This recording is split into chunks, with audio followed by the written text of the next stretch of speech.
Imam Besar Front Pembela Islam Habib Rizik Syihab menanggapi laporan ke polisi terkait dugaan ijazah palsu mantan Presiden Jokowi.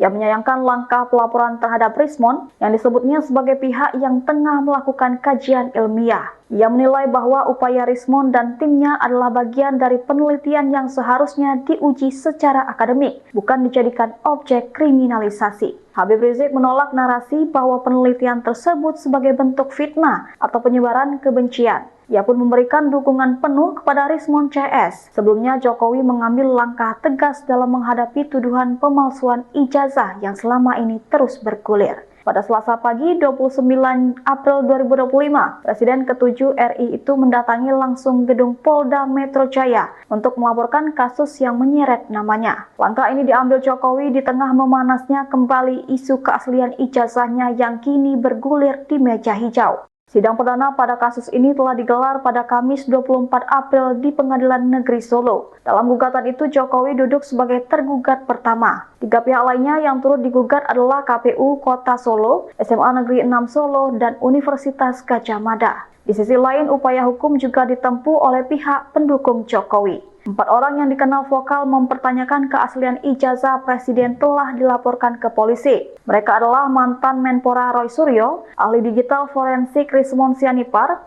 Wakil Ketua Tim Pembela Ulama dan aktivis Rizal Fadilah, serta Dr. Tifauzia Tiasuma.